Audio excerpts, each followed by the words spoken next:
this recording and we'll get rock and rolling. Okay, so welcome, Coaches Coaching, Coaches Coaching.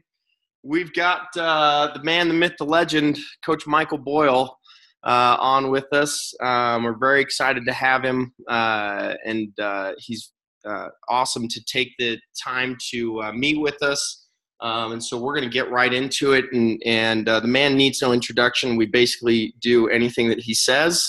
So remember that, Mike, when you, as you're talking, okay, yeah, be careful. Frightening. That's a frightening thought. It's a little bit scary. Okay. So anyways, we normally start with an interesting fact. Mike, you said you had one for us. You want to go ahead and share that with us? Yeah, I didn't have a full-time job between the ages of 21 and 30 years old. So I think that's an interesting fact. And then after 30, I think I never had less than 2 jobs until I was 54. So that's an interesting fact. That is actually extremely interesting. That is not what I was expecting. Good stuff. Okay, so actually I wanted to start with so Perform Better. They posted, and I'm going to share the post real quick here so everybody can see it. They posted yesterday this post, and it's a quote from you, Mike. I wanted to read it, and then I wanted to kind of start. This is where I kind of wanted to start with. And I reposted again this morning. So things I don't do with overweight clients, but thought I would: foam rolling, stretching, core work, single leg work. I know what many of you who are reading this are saying, Mike, these are the are the basic building blocks of your programs. Amazingly, you are right. However, we need to be able to adapt to the needs of our clients, not vice versa. As I always say, I'm not married to any concept. Foam rolling for an overweight client is like working out. I think the effort needed to foam roll can seriously detract from the actual workout. Besides just the process of getting up and down from the ground adds to the difficulty and embarrassing factor. So here's the thing. So you said this, Mike, and this is, I think, this is the one big reason why people love you and why people hate you, right? Because you're right. One of many reasons. What's that? One of many reasons. Right, one of many reasons. But I think it's relevant because, you look at that and you read it and you go, and if you take it out of context, you read it and you go, okay, this guy is saying the exact opposite of what he's been saying, right? But in essence, it makes complete sense if you're looking at the full picture. So can you kind of talk about that a little bit? We'll start. Yeah, I mean, it's interesting because, and this I think is classic sort of internet trainer stuff. It's really easy to say what to do until you actually have to do it. And that was me. I had never trained a really truly obese person and so what I did when I started training my friend Hank, who at that time I believe was close to 400 pounds. And I started looking at him as I'm kind of getting ready to work out, and I had been talking to him, hey, come in the gym, Hank, I can help you out. And all of a sudden, this was 8 years ago. Hank shows up and I've got the whole thing sketched out in my head, what we're going to do. And I start looking at him and thinking, holy shit, this isn't going to work. You know what I mean? It's like, you ever see Jaws? Like, we need a bigger boat. I'm like, we're so screwed. Like, I literally put him on the treadmill for 5 minutes. I was like, just walk for 5 minutes while I go in the office and come up with plan B, which I didn't say to him. I made some bullshit excuse about, needing to go to the bathroom or something. And I walked in the office and I'm like, Jesus, what am I going to do? Like, he can't do what we normally do. And that was, so I think when you have these kind of epiphanies, you should write about them. So I started writing this stuff down, saying, okay, like I'm looking at him literally foam rolling, and Hank's like, he knows he's fat, so I can say fat, so he never gets offended. But I'm like, the roller would literally like fall into cracks of Hank. Do you know what I mean? Like it just wouldn't work. And I knew it wouldn't work. I'm looking and thinking, and then just the idea of, I saw how hard it was for him to get up and down off the floor or to get up and out of a chair. And I thought, I'm going to throw this guy on the floor and I'm going to have him like smother this foam roller, and it's not going to roll because that's like, I'm trying to like roll, I don't know, like roll a rock. It just isn't working. Yeah. And then I'm going to try to get this guy into all these incredibly strange stretching positions, which again, he's got rolls of fat that are going to stop him from getting places that we need to go just because he can't move that way. So I started thinking, even though I think these things are so critically important, they just don't make sense at that point in time. Do I want to get to the point where we've sort of separated muscle from fat enough where this guy can benefit from foam rolling and where he moves well enough where he can get into the stretching positions? And that's why I said even single leg work. I mean, you start thinking about split squats when you're 370, that's a pretty big load. That's a big load. I mean, I'm thinking, I don't know if he can get up. Like if we did a split squat, would he just be stuck there? never getting up. He's just stuck. That's it. And so, I literally put together a workout. I said, okay, the big part of the workout is, we're going to bodyweight squat. And we started bodyweight squatting, I think, to a 24-inch box. And it was a big, heavy box because I said if he plops himself down in this thing, he's not going to break the box. He's not going to fall. I need him to be confident that when he fails or when he's done, he can just sit down. Yeah. And the only thing we did on the ground was bridging because we needed to get some sort of posterior chain work. So I had him on the ground for a very small amount of time. We did bridging work for his posterior chain. We did bodyweight squats. And then we did everything else that we could possibly do in standing. All of our exercises like, standing cable presses, standing pull down, stuff like that. I tried to really minimize the up to down, ground, because again, ground to stand for these guys is a real workout when you're talking about, and like I said, this guy was, 6 feet, 400. So we're talking about an obese client. We're not talking about someone who, overweight, I got 20 pounds to lose. So I think that's where people have to make sure they don't lose something in the translation either. The article probably should have been called Training the Morbidly Obese Client. Yeah. So, you're looking at, you're not looking at somebody that's, 30, 40 pounds overweight. You're looking at somebody that's 100, 150, 200. Yeah, he lost 130 at one point. Gotcha. So he was, he had a lot of weight to lose. So and I guess that's the part where I always have the slide in my presentations that says common sense is not very common. And I think that's where people really struggle because, it's like Mike Boyle said we should bang square pegs into round holes. So I'm going to spend all day with this hammer trying to make these square pegs fit the round holes. Yeah. Instead of saying, well, is that really what he said? Is that the literal translation or is that the thoughtful translation? I think people need to make sure that they're thinking a little, not too much. Yeah. Because when you think too much, you get out of the system. Yes. But when you run into an obvious roadblock, yes. If we think about, the idea of roadblock, the obvious roadblock, you could either stand there and bang your head against the obvious roadblock, or you could turn around and go in the other direction, or you could figure out if there's a way around it. And I think we need, and from your standpoint, from like the Vasa standpoint, we need a system and we need people to follow the system. We also need people that are smart enough to realize, I don't know if this particular solution fits the system. And then ask the question, hey, what do we do in this case? What happens if I get somebody like this? Because the reality is the answers are out there. And that's why I write some of this stuff down. And that's why I write so much, because I think it's easy to be an expert when you're not actually doing anything. And I think there's way too many people in our field that do that sort of, oh yeah, I'm an expert. I know how to do everything. Well, and Ben Bruno, who worked for you guys, he posted the week previous about exactly what you're talking about, the internet, the internet fitness thing, and how, you look at these guys on Instagram and you think, oh, this is a great program, but you can tell, you looking at it, me looking at it, people that actually coach people looking at the program, you're like, that's not going to work. Right. There's no way. And it's because they're using it on themselves, and now they're going and saying, okay, this worked for me, now this is going to work for you, type of model. The person who trains themselves has a fool for a client, right? That's the exactly. So this is actually somebody brought this up in the chat, which is a good point. So in a group setting, we're coaching a lot of groups. How do you handle that with someone that is comes in? Because we'll get that where salesperson will sell it. You get somebody that's really deconditioned, and the person like you're talking about, and really probably shouldn't even be in the group, to be honest. I said, I'm going to give you a really shitty answer. Okay. You have to let that person struggle a little bit. Okay. Because I don't think you can. And I always say this, because it's no different than in a team setting. If you have someone shows up and they're really out of shape in a team setting, that individual really suffers for the group in terms of, you can't slow the whole thing down and say, hey, by the way. But I do think you have to, again, at some point you may have to go back to that salesperson and say, hey, you need to sell personal training to this person. You can't sell a 400-pound person on hopping into a group type of setting.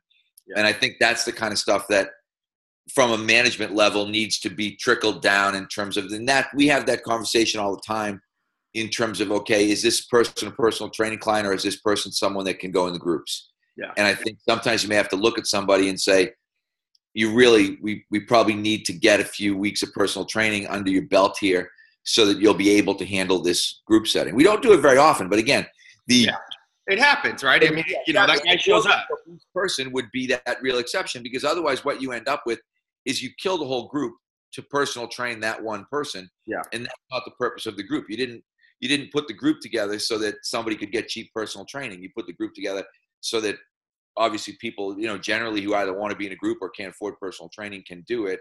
Yeah. And so I think, again, there's not sort of a simple stock answer, but you have to evaluate that situation and figure out, okay, can I get this person through it?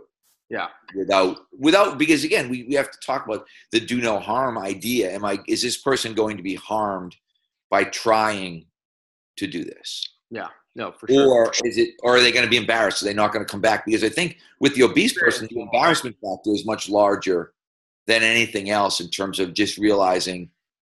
And I think that's why lots of obese people kind of fail in these situations because of that embarrassment factor. And they just think, I can't do this. I'm not going to come back. Yeah. So not worth it. Yeah.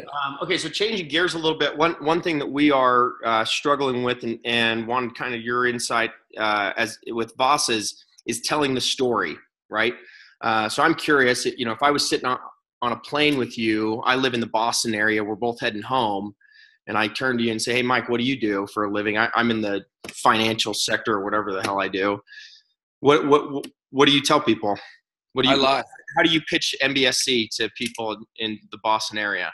No, I said I lie. I tell my own business. I don't pitch them. Okay, well, I know you're not going to pitch me, Mike. I always said, I'll give you my classic example. It's like, you start talking to somebody, trying to explain to them what you do, and they look at you and go, yeah, I got a Bowflex. And you're like, yeah, like we don't have anything in common. So really though, how do you bridge that gap? What do you say? How do you say, hey, this is what we do at MBSC? What do you guys say? If I'm trying to sell somebody, which again, I never put myself in that situation because I stink at it.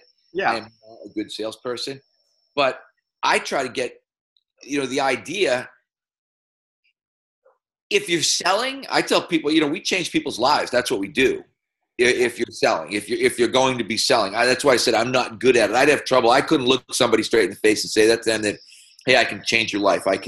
We can completely reverse, your aging process and all of these things. And that's why I think you need to have people that can selling.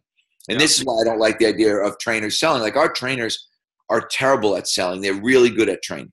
Yes. And as a result, they don't sell. And we don't ask them to sell. We do ask them if they can generate referrals from friends. That's great. If they can find their own customers, that's great. But I would bet that less than 10% of our clients that come through the door are like referrals where a trainer generates their own client. And most of our referrals are done. That's why I think the beauty of kind of Facebook and Instagram and a lot of that stuff is that you can do this via social media without having to get out in front of it yourself. Yeah. And I think what you guys do a great job of is posting and educating, and it's the passive sale. It's right. They see you enough times and they go, hey, yeah, these guys know what they're talking about. This is awesome type of thing.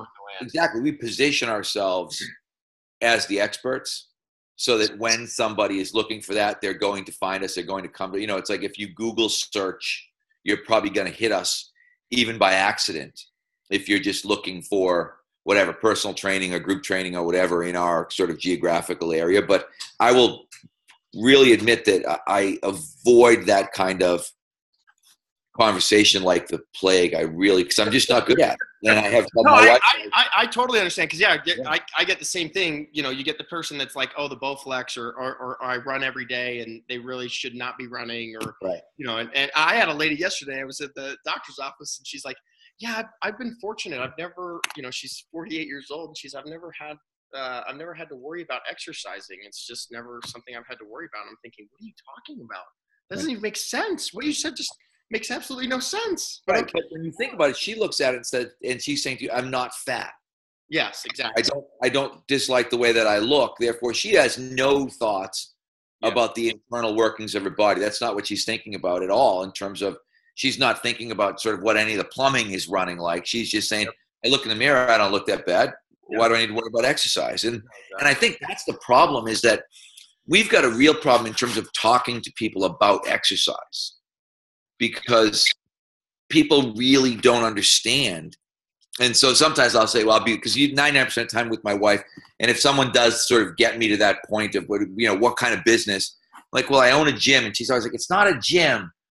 And I'm like, well, yeah, it's a gym, but it's not really a gym. Like you can't be a member, you can't just buy a membership, and people are always, it's more confusing. The more I talk to somebody, the more confusing it gets, because it's really hard to look at somebody and say, without sort of being self-aggrandizing, that, well, what do you do? Like, well, I write books and they're in, 8 different languages, and I travel all over the world and talk to people about training, and we've got a system of training that people are buying, and we've sold, thousands of certificates.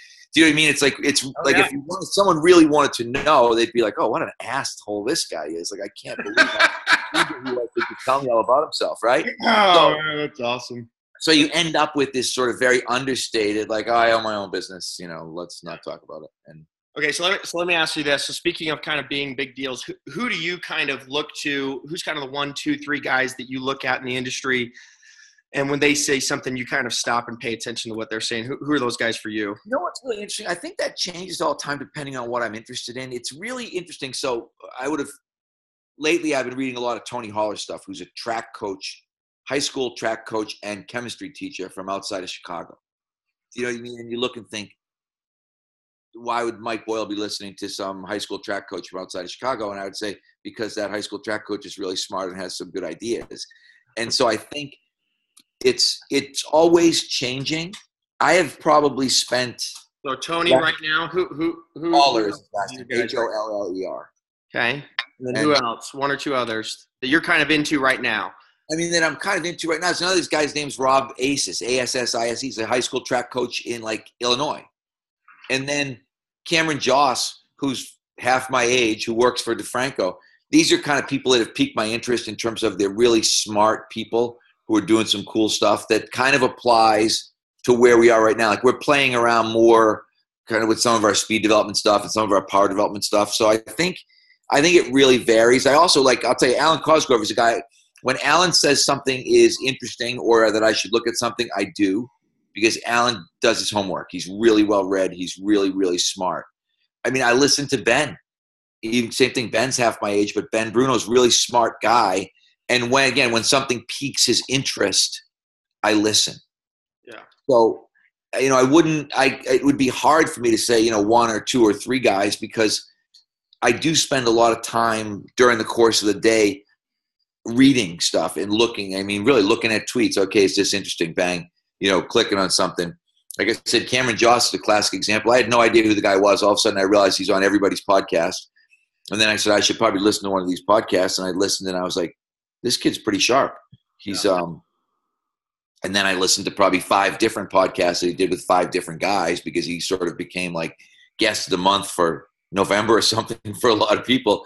And I think part of it is to sort of keep your nose down a little bit and always be looking and thinking, and then also realizing who's just out there full of shit constantly, and sort of click the ignore button on those guys too. I won't, because it's probably not polite. I won't give you that list, but there's a bunch of ridiculous. I think we can guess who's on that list. Yeah, internet experts who are all over social media. Yeah. And you always think, I know this guy and I know he has no clients. They're social media experts as well. Yeah, and that's what they really are. So I think it's that ability to sort of discern between. I like to look for people who are doing unusual things. Like this Tony Holler has incredible sprinters. I think he had the fastest 15-year-old in the United States in Chicago area.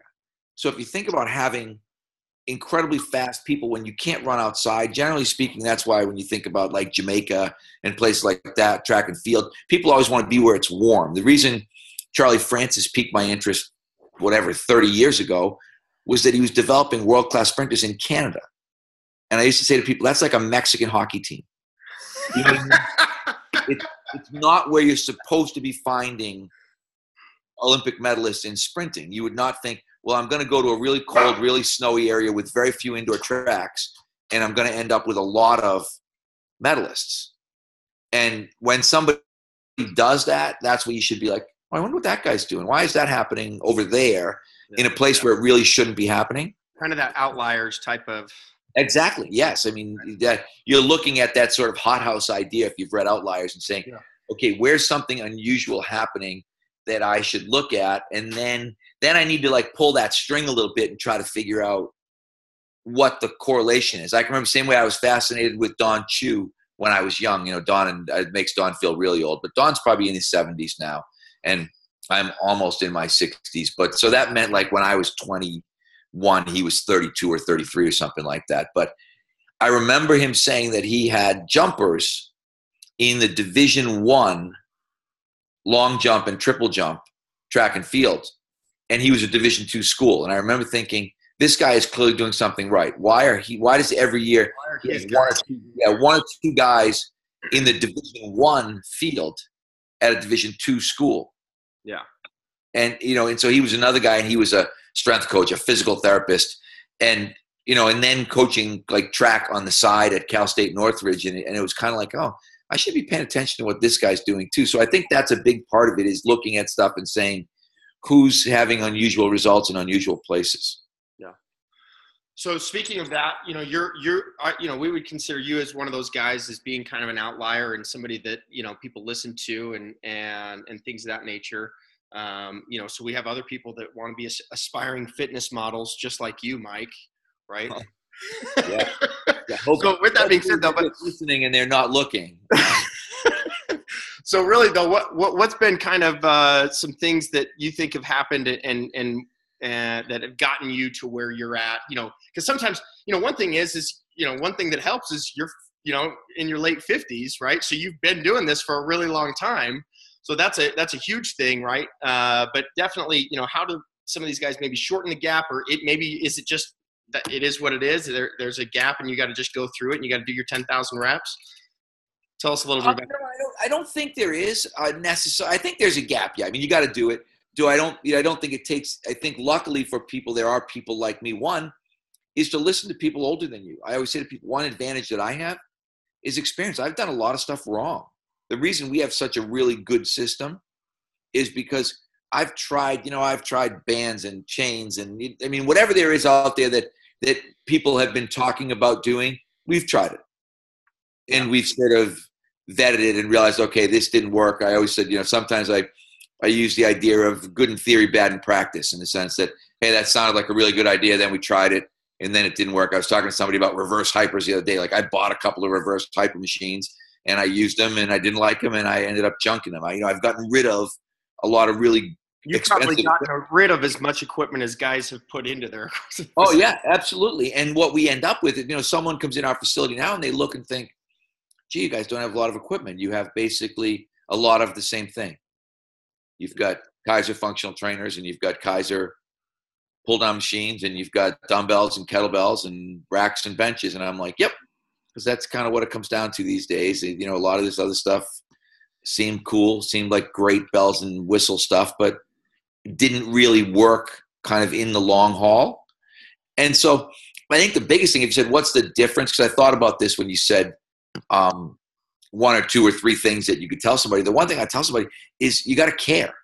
And it's interesting. My friend Bob Alejo, who's a great coach, has been all over the place, you know, Oakland A's, UCLA, Cal State Northridge. He said, you know, I always say that people don't care how much you know until they know how much you care. And he literally said, bullshit, they care how much you know. He said, they don't want to work out with someone who doesn't know anything. Yeah. And he's right. And so I think you need to care about the people that you're taking care of. You need to care about accumulating the knowledge to care for those people. You need to care how you look. You need to, like, you're, and I've already sworn anyway on this thing. So it's like, game on, Mike. Here we go. You should just talk about, like, your give a shit meter needs to be on high. Do you know what I mean? Like, I had a coach one time who would always be like, his give a shit meter's on low. Like, that kid, he just got a low give a shit meter. I love that. Give a shit meter. Mike, yeah. We're stealing that one. It's stolen. Yeah. It's already done. Put that on the wall behind you, like, give a shit meter, you know, it's got to be high. And that's reality. If you don't really, like, if this isn't your passion, if you're not, like, you know, if you're not reading books about this or reading books about how to get better or getting up in the morning and looking at information, I mean, it's probably not for you. If you don't really care, and I don't care what you do, like, Maybe you're just doing general fitness. Maybe you're training athletes, whatever it is. But if you don't really care about the outcome, you will probably not be very good at this. This is not a job for people who don't care. It is not like a 9 to 5 punch in, punch out kind of put in your 40 and head for the bar on Friday. It's not that kind of job. I go in every Saturday that I'm home, and I train people on Saturday morning. I still go in Tuesday and Thursday at 5:15 in the morning. People are always like, you have a 5:15 client? I'm like, yeah, I got a 5:15 client. I've had him for like 15 years. I'm going to have to divorce the freaking guy to get rid of him. And there's going to have to be paperwork. One of us will die. That will be the end of the relationship, is that it's like, who will outlive who? He's 68 years old. I'm 58 years old. And we're in there at 5:15 in the morning. And this is to death do us part, right? I mean, it's like, because I care about the guy. What am I going to do? I'm going to tell him, no, I'm not training you anymore because I don't want to get up. Yeah. And that's the reality. I'd love to look at him and say, Doc, he's a doctor. Doc, I'm not training you anymore. I just don't want to get out of bed at 4:45 in the morning anymore. Like, I'm tired of it. I'm too old. Yeah. But I can't do it. Yeah, that is awesome. And I think that's the kind of stuff, like, if it's not like that for you, then you probably should think about doing something else. Go find some place where they're just happy to have someone who'll kind of show up on time and be there for 40 hours. But this, if you want to be good, like I said, the give a shit meter's got to be on high 90% of the time. And it can never be low.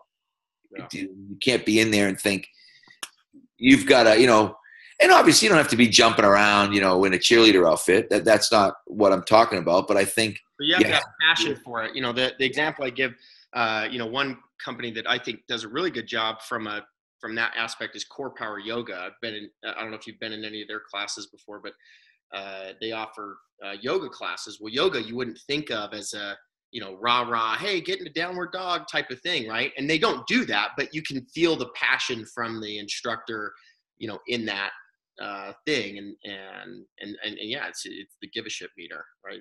Yeah, and you've got to be a good person. I always say to people, I wrote an article years ago on becoming a CNP. Someone said, what's the number one certification you should get? And besides, obviously, the CFSC, which would have preceded that, had been written there at the time of the article. But I said, what you need is a CNP.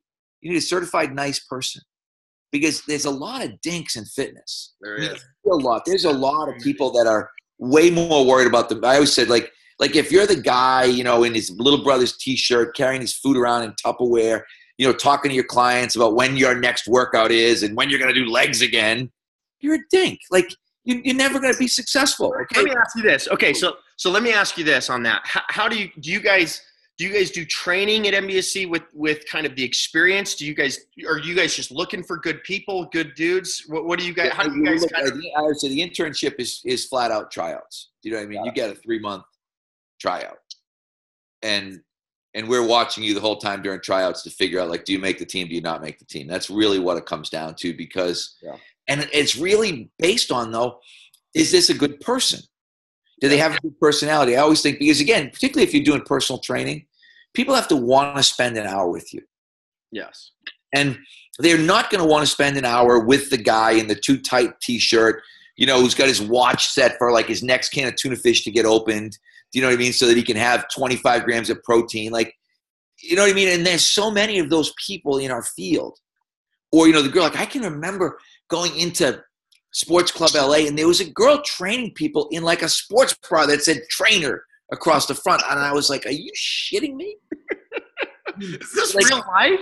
This is the height of unprofessional. If someone had said to me, okay, what would be the most unprofessional thing you could do? And I was like, well, you could be like that girl over there spotting that guy bench pressing in a sports bra that says trainer on the front. Like, that would probably be it. Like, that would she's the poster child. Yeah, really. I mean, she was in my mind. It was just like, holy shit. Like, I mean, does it get any worse than this? But that's people's vision of our field. Oh, no, for sure. That's the thing that's so frustrating, right? When you tell people, oh, you're a trainer, that's what they imagine, right? They imagine the girl with the sports bra trainer, right? And totally. Yeah. And that's what we're fighting against. And that's why there's this sort of constant thing about, like I said, giving shit about your appearance. You got to care about how you look. You've got to, and again, we work in T-shirts and shorts all day. I get that. Like, you don't have to really. It's. You're not wearing a suit to work, right? You got to look professional. But you need to have clothes that fit, and and you need to smell okay. We tell people, we literally go all as far as like, You got to wear deodorant. You got to brush your teeth. Okay, like you're gonna be around people. You're gonna be working with people every day, and all that stuff matters. Yeah. And it's little things, I guess, but little things matter. Yeah. All right. Well, we're gonna probably end it on that, Mike. I want to have some respect for your time. You have been absolutely phenomenal. Do you have any final words of wisdom for us out in the great state of Utah and Colorado? No, final words of wisdom. Keep doing what you're doing. I love the fact that you guys have found us, and I love the fact that you're employing our methods, because they really are our methods. They're not my methods, but I think it does. What we're doing makes sense. It's proven. We're doing it every day. We're trying to improve it every day. And the cool thing about it is, if you've done it, if you've gone through the cert, you're going to get, you've got your own Facebook page where you can go on every day and people are asking questions and people are posting answers. You can find out anything that you want. And I think that's the difference, is that if I left you with anything, it's like, if you don't know the answer, ask the question. I always tell people you have two choices. One is to be stupid and the other is to remain stupid. Being stupid is not a big deal, right? Remaining stupid is a problem. Okay, when you're in that situation, you think, I don't have any idea what this person's talking about. I'm the first guy in the front row. I have no idea what you're talking about. You need to explain that better. Yeah. Because I always look at it and think I'm of above average intelligence. If I don't understand it, there's probably 300 people sitting behind me at this seminar who also don't understand it, who are all sitting on their hands thinking, well, I don't want to look stupid. Yeah. Like, please look stupid. No. Do me a favor. No, I completely agree, right? It's an embarrassment factor, and yeah, you're exactly. You couldn't have put it a better way. You can either be stupid or remain stupid. Yeah. Yeah, and it's perfect. It's great. It's awesome, Mike. You are the man. The give a shit meter, and we're all set. Dude, so. I love the give a shit meter, man. I can't. I seriously, I'm gonna figure out something. We're gonna put it in. That's gonna be somewhere. That is next level right there. Mike, you are the man. Thank you very much. We also need to thank Nick Remy for getting Moby Dick on to this morning. Thanks, Nick, for reaching out to Mike and getting him on this morning. So, Mike, you're the man. Thank you very much. Hope you have a wonderful. Oh, you're welcome. Thank you, guys. I'll talk to you again. I hope one of these days. Hey, we're going to get you back on. You're the man. Okay. See ya. Bye.